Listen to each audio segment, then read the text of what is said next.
All right. Good evening, everybody, and welcome to another episode of the Hazmat Guys Nation Roundtable. This is a multimedia platform to bring hazmat response information and training tips from hazmat members from around the globe. I'm Bobby Salison, and tonight I'll be acting as the host for tonight's show. I'm joined by Mike Monaco and Phil Ambrose, and a couple of the two players to be named soon. We're trying to get Bob in there, Cosch and Bob Lundgren in there to fill that other seat. But tonight we're talking about ammonia, correct? Yes. Indeed. Where do you want to start off with this? This is kind of a big topic. Yeah. How about we start off with some of the issues or the runs that we've been hearing about? Yes. We got ours from a couple of months ago. We got Boston. Something just happened up in Boston. What else happened over the past couple of weeks? The Boston was a big one, right? I mean, there was a couple guys that got overcome with that. Yeah, we'll see. I thought it was Bob Lundgren who had some info. If not, Bob Cosch when he gets on. But yeah, the three of us here now, we're all on duty, right? Yeah, ish. Yeah. Depends if we're allowed to be. So may or may not be. So well, you know, I mean, me and Mike can talk about the scene that we had. What was that? December or so? January? Yeah, November, December, somewhere around there. Somewhere around there. We had a ice skating rink, a rather large ice skating rink. Mike, you were actually there, weren't you? Nope, I was not. Oh, I don't do anything good. Right. We had a rather large ice skating rink that was using ammonia as a refrigerant for the rink, and they had a leak. What seemed to have happened is they got to purge the oil from the system periodically.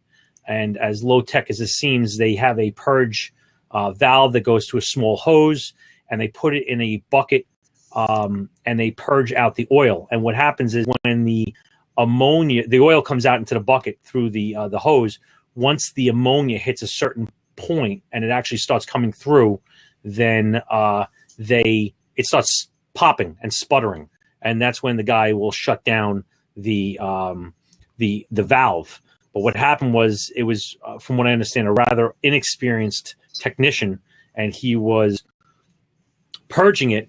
He got a face full of the ammonia, and he went to get away. And at that point, it was he was overcome. So he basically ran out of the room and let this valve run hard. There was no what do they call them? Snappy Joes or something like that, where it's a self-closing. Yeah, nope. It's a self-closing thing. In fact, you needed a special wrench to close that valve. Yeah, it was a special wrench on at least the one where we were on. And what happened was they made a determination to go in with bunker gear, because when you evaluate this stuff, it is a flammable gas as well as a toxic gas, but it's a rather cheap chemical. What do they call it? Energy efficient gas, which means that it just basically sucks up heat very well for the price. Right, and it's good for the environment. It is. It actually is, and it's a lighter than air gas, which is good for us as responders. Right.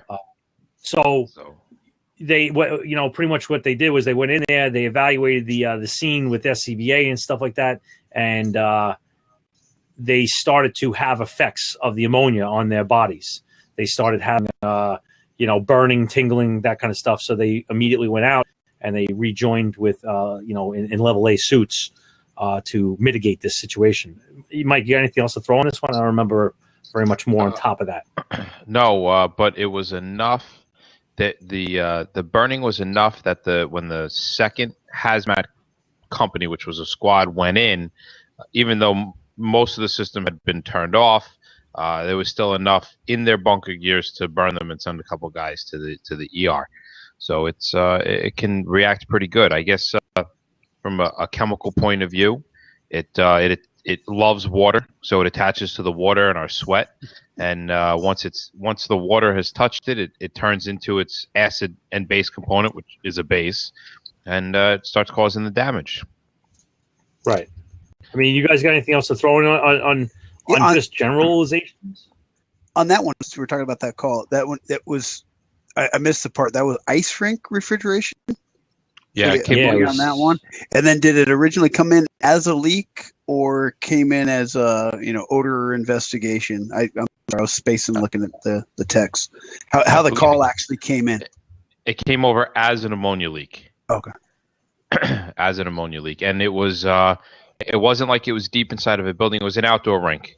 The park in Brooklyn is this big outdoor. Really, the only part that is indoors, the concession stand, and then the technology that runs the ice rink. So when they were able to enter right into the room that had the compressors and the whole 9 yards. So it was in the opposite corner of the room that they entered, and they were able to go. But they said the vapor cloud was so thick they couldn't see anything. They were doing everything by hand and by feel. So it was, it had everything it was supposed to. Nobody ever hit the ventilation buttons. No one ever hit the shutdown. The guys didn't even know. They couldn't find it in the room because the vapors were so thick. Wow. And then we're hoping to actually get word from at least somebody better in the know on the Boston incident, since that was very much a legit level A entry from the things we've heard, just similar to your call, that because once that ammonia, and everybody remembers ammonia is the easy one on the pH scale, at least, right? Yeah. Hazmat. Yeah. Is Underwater 23 your guy whenever you want something? All right, so you want me to bail out? Yeah. Let him jump on? I'll jump out. I'll put him in the seat. I can still work it, but I won't be on. So I'm going to put it on Bob, and we'll get in there. Cool. And for those, as he's coming on, so if you hadn't heard about it as a hazmat person, responder, Boston had an ammonia leak incident that involved a level A entry. Hey, Bob, level A entry and attempt for a rescue, and pretty significant event because it was not a, say, quote unquote, terrorist attack. It was an actual real deal. It wasn't a highway DOD. It was a real deal hazmat response, and it's what we trained for. Welcome, Bob. How you doing? Hey, Bob. How we doing? Hey, Bob. Very good. Yourself? So, I'm hanging in there. all right. You got that heavy Boston accent. So what do you got? Thanks. What can you give us the rundown? Well, from my understanding, like I said, I'm not on Boston. Guys out there. They had a very large failure. Can you hear me? We got just No, your audio now, which is a little better because it says it's a poor internet signal, so we can hear you better than we can see you. Which, from what I can see, is a good thing. I just wanted to, they had a major failure at the bottom of the tank. And the problem with that is they had some firefighters show up to make a rescue. And got overcome. Way too strong of a level of ammonia building. At this point, they backed out because they felt that recovery. And they set up the level 3 hazmat, made the recovery, but still unable to shut down the pipe. It took them a while. How far were firefighters able to get before they had to turn around, and why? Was it burning sensations? Were they not masked up? What prevented them from moving forward? From my understanding, I said, they told me it's still under investigation with OSHA, police department. Big investigations going on this. But they did make it a short distance. They said a short distance turnout gear, SCBA. As you know, because I'm sure started to burn them and stuff, and they backed out. I got it. Bob, I wasn't able to. They made the entry. They had to back out. Were they able? Did they actually? Do you know if they saw the victim or had a location? Were they able to get any recon? And did they have any meters with them when they were going in? Well, they did have ammonia meters, but they weren't able to get anywhere near the victim. The victim was in a back stairwell. He was in a back stairwell. Yeah, he was in a stairwell. So when the tank let loose, did it let loose the liquid, or was it a pipe from somewhere else, and it was just the vapor? It was the bottom of it failed at the bottom of the tank, but the pipe came up. So I think a lot of liquid coming out, which went to a vein. So Failed at the bottom of the pipe. Is that what you said? yeah, it was the bottom of the tank where the piping comes up. That's where it failed. Wow. Okay. Well, So the so pipe liquid comes was up. coming Okay. out. Yes. Okay. Yes. How big? How many pounds was the tank? Wow. That I'm not sure. They just said it was a very large tank. That's all they gave me, very large. And I figured it out, Bob. It's because your name is underwater. It sounds like you're underwater.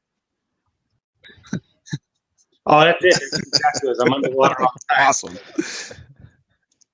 So, It's that Boston Good stuff. and then I typed it out, but from what we understand, level 3 response in your neck of the woods means it's a level A response, correct? Yeah, they were up on the level. They made multiple entries into the building. Got it. All in Were they able to stop the leak, or did the leak, render itself stopped? I believe they were able to shut it off after some time. They were able to go in and shut off the valve. Shut the tank down, yes. Shut the tank valve. Okay. Wow. That's pretty good. Yeah. So, they had a big building. They built a very big building. I mean, as you know, it was a big seafood place. Very big. Big seafood place, you said. Okay. Seafood. No beer. See, it's I was I was up there teaching in Boston, and one of the guys, he asked, he goes, "Are we getting cod for this?" And I said, "What?" He goes, "Are we getting cod for this?" I said, I have no idea what's for lunch. I don't know if it's steak or fish or what. He goes, "Are we getting cod?" I said, "I don't know what's for lunch." He was saying card. And I thought he was saying cod like the fish. Card. Well, it happens up here. Wow. Well, good. I'm glad none of the firefighters end up getting hurt. How did they do? Did they do a regular technical decon? What did they do to the firefighters that went in and bailed out? Was that an emergency decon? What can you? I'm sure they did emergency decon. They did have the tent showed up. They had the tent up, so they got blown up tent. Okay, Decon, so that's what the firefighters used. they had the blown up. Yeah. Yes. And they pretty much stripped them down to their skivvies and then and hosed them off. I would hope that they did. I hope they clean them up. I mean, as you know, they get that stuff off. Yeah. Generally, you don't have to wait to get undressed. Yeah. No. No. You don't No, get not down. in the least. Bob, since we get people from all over the country that are watching this, all three of them, on an entry like that, are you getting backup from other area teams, or is that something that, say, City of Boston can handle all by themselves? Like City of Boston, they have a very large hazmat team. If they do need backup, they'll go over to Cambridge right next door. They have right around the corner. And if they always bring in our district 2, that area, they do Metro Boston. Got it. I see Bob's got a better signal now. Huh? What's that? I see Bob Cosch got a nice signal now. Before he had those. He's sitting in his chair. I can't hear anything. We're not getting good audio, Bob. I'm only getting a couple words. Drinking? Yes. I have a guess. Okay, well, I said I'll just watch you guys for a while. It's something with the name Bob, because Bob Cosch always has technical difficulties too. Yeah, but I was getting my beer. all right. Yeah, thanks, big time. All right. Well, thanks for the insight, Bob. We appreciate it. Thank you. No problem. I'll talk to you later. Bye. Take care. Right. I'm back. Bob's on, I guess. All right. I think there's Bobby. So I mean, like, that's an interesting, thing. I mean, like, I really would love that. Man, I wish he had better audio, because I would really like to talk to him about that, about what they did technically, like what they do when they were in there. Yeah. Yeah, that's something else. But- We'll outside of this, we'll dig deeper, get more good recon, and hopefully be able to have some beers with some of the personnel that are out there, because like I kept saying, that's about as real deal as it gets. That's not the sit around and wait hazmat. That's the Bob Cosch and I were talking about this the other day. We talk about hazmat as this go slow or don't go, which I don't disagree with, but I'm a big fan of at least the entry team. There's no reason, just like you would on a fire, being ready to go in. And then, once you get that enough information that if it is a rescue, that you're not standing around. And also interesting too, they just like the ice rink call you guys were talking about, the power of ammonia as far as turning you away. Oh, it's for, I mean, everybody's smelt ammonia, at the firehouse. You usually use ammonia to clean the glass because it leaves the streaks. It has that kind of stuff. And when we really want to clean, we mix the chlorine bleach and the ammonia, and that cleans more gooder. So you rub it on the door handles before the chief comes by. Yeah, it works awesome. But or you put the bleach in the urinal. Nice. Yeah, that always works good. Yeah, it works great. But I think that we've done many times on this show that I think is what a lot of people like is like, we weren't at Boston, so let's put ourselves in their shoes and see how we would do it. Like, what's our metering first off? I mean, are we thinking, and again, we at least me, I didn't really prep too much for the show, because if I was getting this run right now, I would have very limited time to look in the NIOSH book, and react to it. I don't usually go on runs and have a week to prepare my thoughts on a specific chemical. So, like, we're all sitting here right now, like, for me and Mike, I think right away with the metering. It's a off the top of my head, I know it's a flammable and it's a toxic gas. So my PPE initially is going to be probably bunker gear. Does anybody disagree with that? No. Nope. Right? 'Cause, 95% is going to be 90. It's going to be that kind of response, because we're worried about the respiratory. So we have the SCBA, and you worry about the wear your bunker gear to start that whole movement, right? Yeah, because even if you're only running in with your LEL meter and not the ammonia, because if you're worried about the LEL, you're going to blow right past the ammonia meter. But even if you're just going in with your LEL, get to where the leak is, determine what your levels are right there, and then back out. At least you have an idea. Because I believe that these guys, now they were dealing with a quarter-inch hose or half-inch hose that the vapors were coming out of under pressure. They were at the source, and they were only getting 4% of the LEL. So, and we know ammonia has like some insane, it's like 15.5 or 16%, lower explosive limit. So they were nowhere near, any kind of danger. There it is. Tom Klein just said that the 16 to 25%, which is, it's narrow, which is good for us, but it's still, 16% is what 160,000 parts per million is going to. It's a lot. It's a lot. It's a lot. To start burning, and it's going to be toxic way before that. I think the IDLH is like 300 or something. Now I got to look it up, because I think somebody's going to check. IDLH is 300 parts per million. Yep. Yeah, I think it's like 300 parts per million is the IDLH for that. But, nonetheless, as far as metering, parts per million. pH paper, yeah, it is 300 parts per million is the IDLH. pH paper, nice. It's mostly a 4-gas meter type run, right? It's going to be pretty much basic. It's going to be a pure form of ammonia. They're not mixing and matching this crap as far as what we're going to see on a real emergency scene. We're not going to a lab where they're using this to extract or do something else. If you had like ammonium hydroxide or something like that in some of the cleaning agents, you'll get hits. Your pH will come up 11 and you'll have some hits, but and it'll be some pungent. But you're right. I think in the industrial applications, it's not like it's not like it's a mixture. Right. As far as the metering, what meters are going to work? Like, what technologies are going to work on this thing? So, your pH, yeah, I think it's slightly basic. Right. Right? Am I off on that? I think it's slightly basic. It's very basic.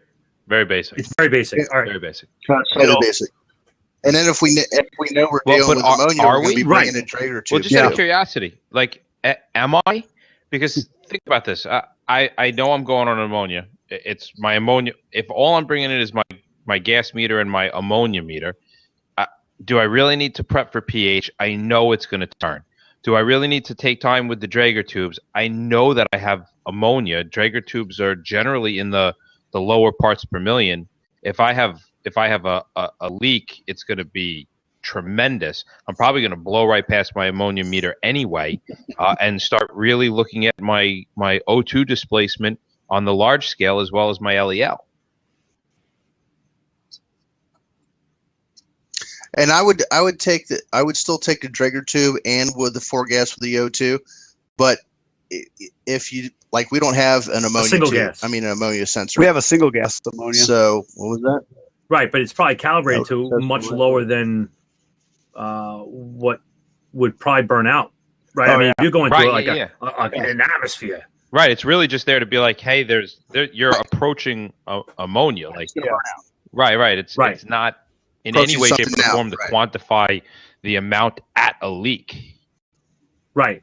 So, I mean, like, your 4-gas meter is going to have your oxygen, your combustibles. That's probably, on the 4-gas meter, I would say probably the only thing off the top of my head that's going to indicate is going to be some type of LEL response in there if you're in a decent atmosphere, right? Right, and then O2. You're going to have, and maybe O2 depression because you have displacement of some type. Right. And then I'm thinking of my secondary meters, PID. I don't know what the electron volts are, but I'm going to bet you it will work. Will the FID work? No, because it's NH3 and it doesn't have the carbon and hydrogen, so it's probably not going to work. I would wager a guess on that. Does anybody disagree with that? I don't think so. I think even though it has that missing lone pair, I don't think it'll still pick it up. I don't think so either. And then you got the colorimetrics and stuff like that. But and like Bob said, colorimetric tubing, yeah. But I'm pretty much sure I'm going into ammonia, and I use my colorimetrics, at least personally, for identification purposes or classification purposes of an unknown. Dude. And also you can use them. For instance, we had one where we used the colorimetric tubes up to the front door, and when we hit the front door, it went off the charts. So we knew, okay, now we're at the front door and it's going crazy. I'm not going to send somebody in there to down to an SCBA. Are you just finding the hot zone, or are you going in to stop a leak that you already know is, pumping out? Right. Yeah. In this case, and none of us were there, but yeah, I'd love to hear that part of it when the decision was made, because at some point you're just putting down the meters and you're going and you're trying to stop the leak. Exactly. As a first due lieutenant of an engine company or whatever, I would do exactly what they did: bunker gear, SCBA, Nomex hood, whatever, and see if I can make that quick grab. While I'm doing that, I'm going to have somebody pull a real quick 1 3/4 or whatever gross decon line, and see what we can do. We may not be able to do anything. We may only, like these guys, only get so far before we get pushed out. And it's like a fire. Sometimes you can only go so far. It's not something that we do here in where I work a lot, but there are places out there that are ready to go with positive pressure ventilation fans. So maybe something along those lines where if if you have a known victim and if you're just pushing fresh air in to try to get your rescue team as far in as possible with bunker gear, that may be a viable option. I say may, I don't know for sure. And we know from especially Boston. Been there a couple times. I'm not an expert, and I still use my R's, right? But the back bay and the wind. I mean, I'm trying to put myself there, which I wasn't. But I was thinking the same thing with ventilation. But then you're going, what are you working against? Do you have another? How's your where's your ventilation going to? Who's it going to affect? And are you going to get overcome by that crazy wind they get off the? I guess they call it there. Somebody can correct me, but I was thinking the same thing too. At least if you can give that person some fresh air. But of course, if you're the entry team, that's the only thing I'd be thinking about is rescue and then stopping the leak, and then it would be that next hazmat team or that next squad that may be hey, work on some ventilation. But I could just imagine with your entry team, your backup team, and everything else, it would. I don't think they were maybe overwhelmed, but there's a lot to think about on this one. Yeah. And one thing I just want to bring up about the ventilation that we're talking about using fans. Don't discount the hydraulic ventilation, though it makes it a little bit, I'm going to say a little more difficult. I would rather use hydraulic ventilation over the fan powered. And the only reason why is because basically any type of fan you use is going to have a brush or some type of ignition point. And if we are coming near to that, and if we have the possibility for like a short circuiting of that ventilation space where it goes around the back of the van and then it refeeds into the fan, we might have an ignition point. So, maybe just good old fashioned breaking the windows might work. What about the when it comes to the hydraulic, I believe ammonia is something like 33% soluble, and now you're contemplating pooling runoff, a rig doing 500 gallons per minute. That could create an awful big base. but with that, the EPA says that life safety is in front of that. So in front of the environment. I'm not thinking. Believe me, I'm not a tree hugger. I'm not concerned about the dolphin in the Caribbean being poisoned by the runoff. But I am thinking, people coming out into the streets. This is where we are all staged.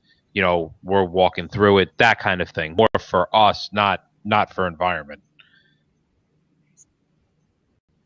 Well, and that brings up a good point. We had in our area, we had an ammonia leak years ago where once they were using the ventilation, they used fog lines so that when it came out, it captured the ammonia, went right into the ground and the drain. But what they did is they notified the streets and drainage department, hey, this is what's coming to your facility, so they could be prepared for it. And it kind of gave them a little bit of a heads up, and they did whatever it was they did at the water treatment plant. But they ended up having to flush the drains because the liquid leak drain, whoever designed this was a genius, put a drain right underneath the tubing. So when they had their leak, it went straight down, and they had a huge ammonia leak in a USDA place for probably a day or two. They were flushing the drains, and the only way to do it was with 2-inch lines in the drainage system into the manholes and flushing it down to the the water treatment plant. So, I mean, based upon that, we've been kind of talking about, what we would do at this scene, but it's kind of, it's real hard to put yourself on the scene when you have no idea what the scene was about. I don't know about the wind and the time and the. Right. Were they upstairs, downstairs? Was it a straight shot? Were they behind doors?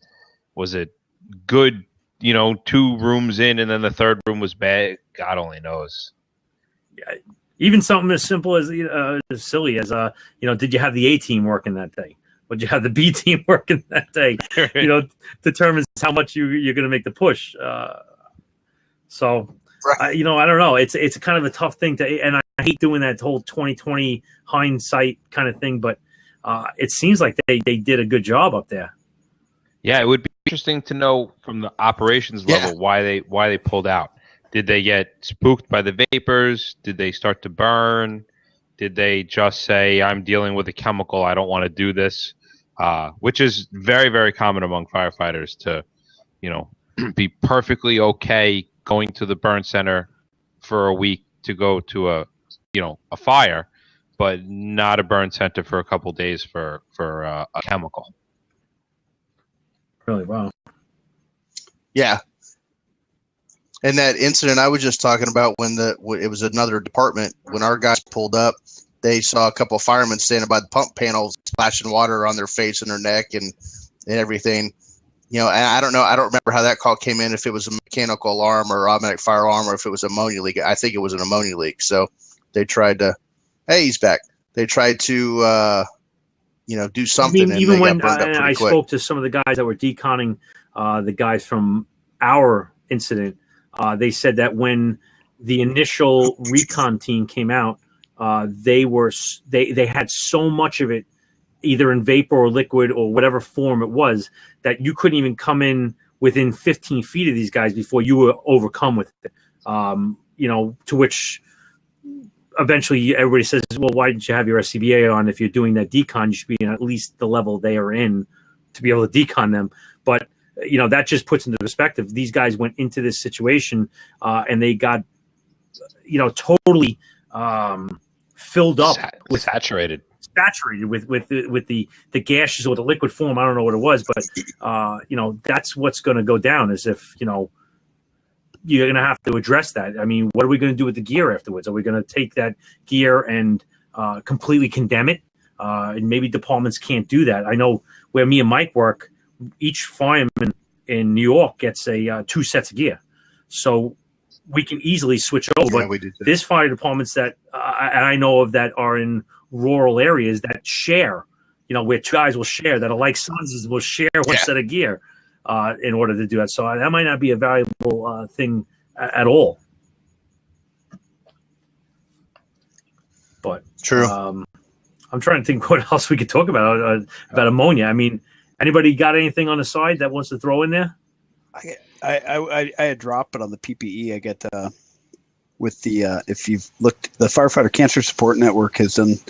They've posted some studies on so talking about your hood, but not in relationship to just the thermal protection, but how much particulates. They did a study with some sort of dye, how much stuff ends up all over your head and all over your chest that comes in through the hood. So we're used to the hood at least protecting us from the thermal side of things, but it's actually not so much so for the chemical. But I am aware that all the companies are working on some new hoods for the firefighting side that do have that, and it's all based on getting the soot and the chemicals, the carcinogens on your skin. But I'm thinking about, once this new technology starts to come out, even our level D with, level B based on the air pack, what we always talk about with the bunker gear, may actually be a little better for those situations. But how much stuff actually does just go right in through and around the hood?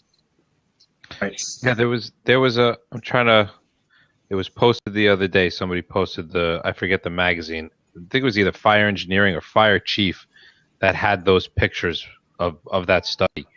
And it was very interesting to see. Yeah.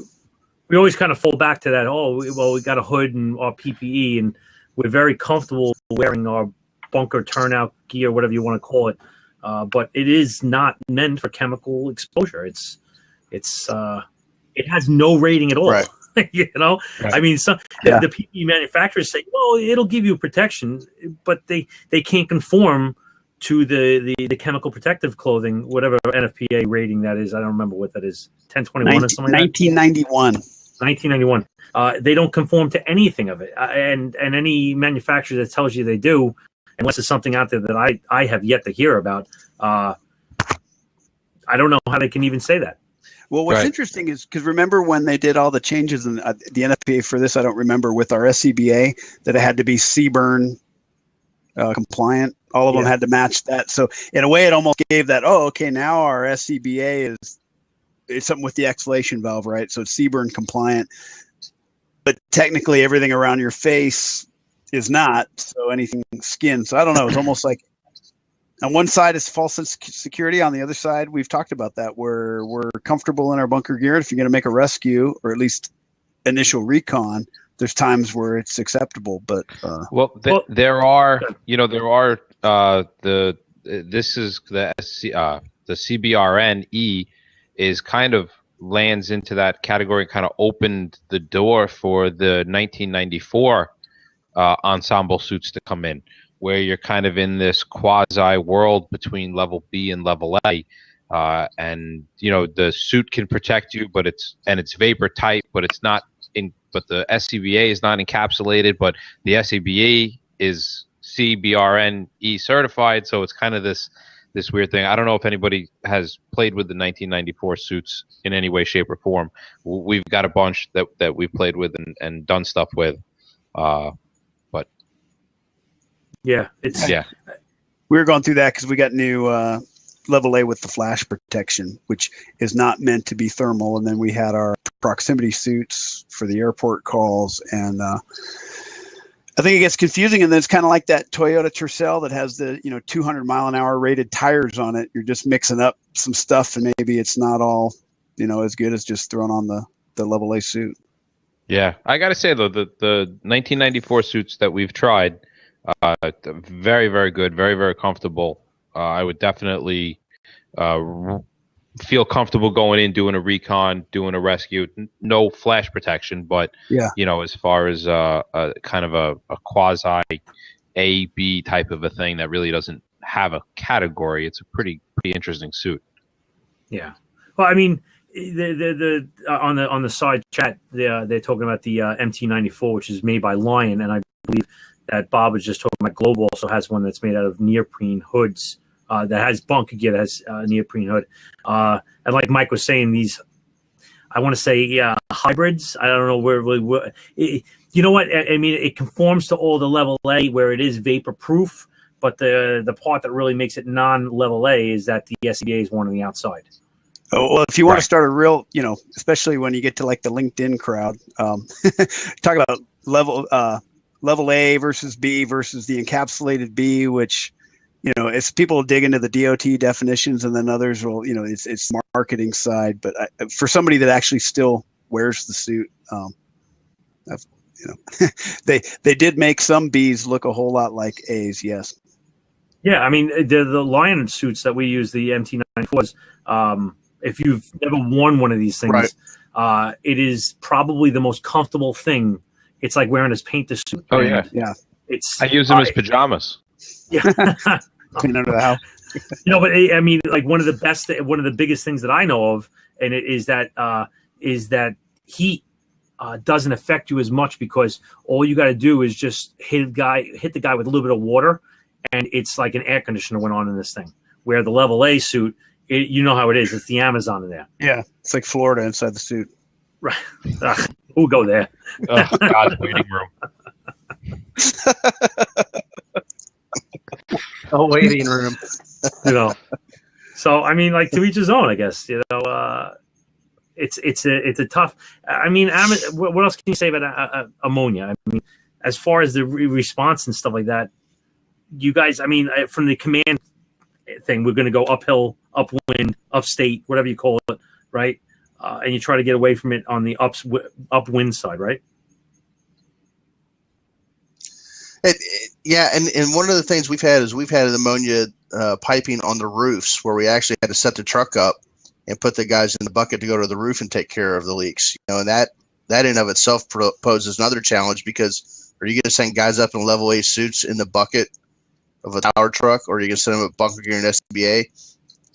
That's a judgment call too. Which way is the wind going? A lot of things come into play.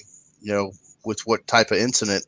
There was an incident where they did just that, and they took the worker with them up to the roof, and before the lieutenant had a chance to tell the guy, "Hey, hold on," the guy held his breath, ran around the corner, and he heard him choking and coughing, and he came back, and he was beat red, and the lieutenant told everybody, "Yeah, I guess the leak's over there." So, it happens, but yeah. So there's other leaks too, besides in the building, on top of the building as well, that could cause some tactical situations. I think the Boston thing, and just to repeat it, it really showed that real deal hazmat still exists. It would have challenged anybody. I think they probably ended up, sounds like they did a really good job considering the situation. That was the one part I was going to mention. I mean, a lot of the big ammonia tanks, at least out here, cogeneration plants, a lot of them, although the hospitals got rid of them and they switched to different things, but they still exist. I mean, LA, we even had a nuclear reactor, believe it or not, that was decommissioned to get the '84 Olympics here. But there's still other stuff, and just like any of these refrigeration places, as much as we've even in California downsized some of the target hazards, ammonia's out there, and it could be a bad deal. And if things go wrong, I'd love to see if they do any sort of forensic reports afterwards as far as how far the victim was from the leak, what actually caused the leak, if it was, I mean, we don't even know that, if it was a forklift hitting it, if it was some sort of trauma, or if it was a bad valve, who knows? And I know the ones we have in our town, or at least our district, all have different sensors on them, alarms, but there's a lot of stuff that'd be some good lessons learned after this one, but it still comes down to if you were on duty on your hazmat squad that day, it was the real deal call. So hopefully they were ready. Yeah. Right, very cool. Anybody from the audience have anything that they want to ask or throw in? Bob just mentioned the ammonia leak, and they also in Pennsylvania, we posted that on the Hazmat Nation, because we got some pictures, and I'm trying to think of the town now, and I'm sorry if somebody's on here. They used the tower ladder to get to the roof, so it happened in Bob's mentioning it. Is it pronounce it Revere or Eve without the R's? All text made entry via the bucket, and that's good stuff. Because how often with your hazmat team do you practice getting in the bucket and going in level A? Yeah. Yep, that's really good stuff. It's not going to be easy. We cry about having to walk. Right. Reverie. Yeah, we're looking into getting segways. Yeah. You don't want to do the hoverboard? No, because the flame potential. Yeah. Oh, come on. So I mean, anybody got anything else to throw in there before we wrap this one up?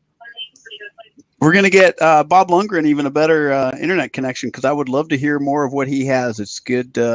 We get all parts of the country covered. And Uh-oh. It's close, but not us. Yeah, guys, for those that want to jump in and out, you can grab yourself an Ethernet cord like we all used to do before, wireless. And if you have that router near you and you plug your computer directly into that router, your connection will be probably perfect. Just as a heads up for anyone looking to jump in the seats. Sorry, I'll mute it.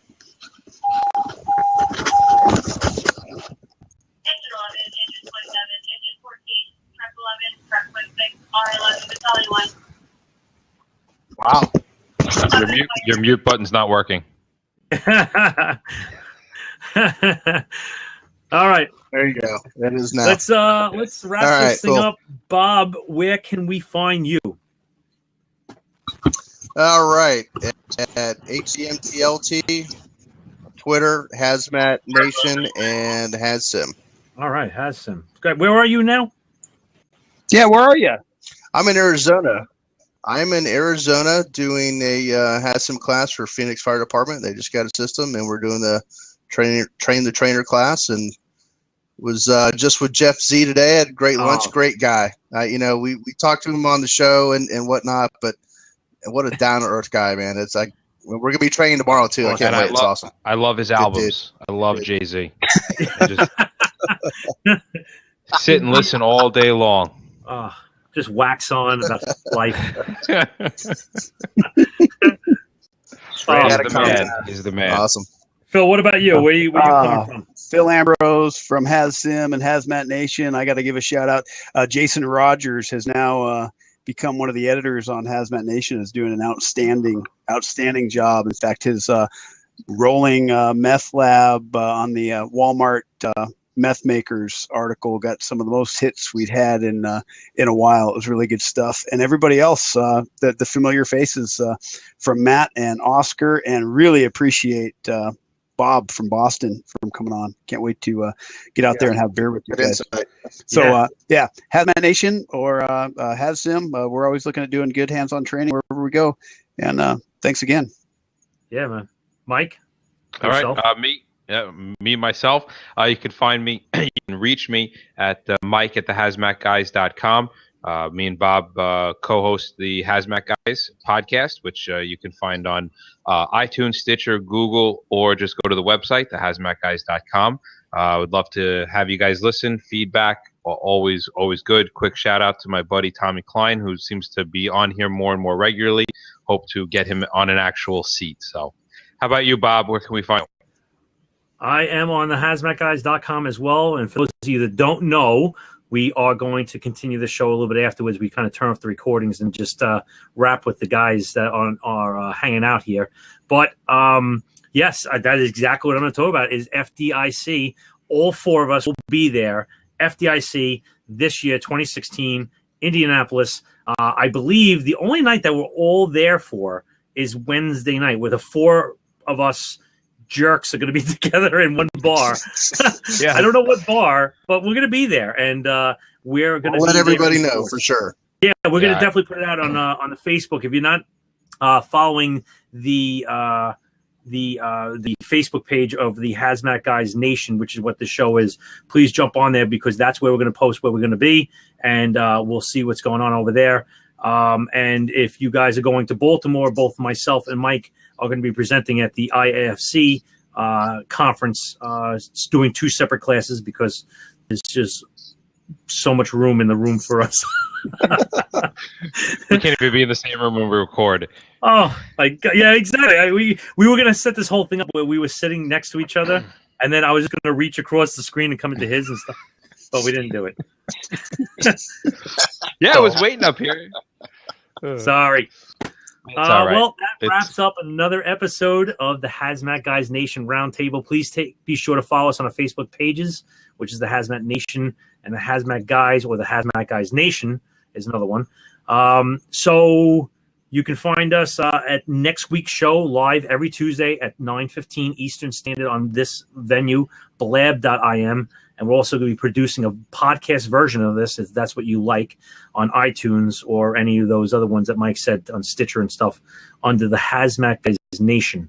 And we'll also post this video for all eternity on our YouTube channel, which is the Hazmat Guys Nation at gmail.com. I guess that's it. Right? Yeah. Good to go. Cool.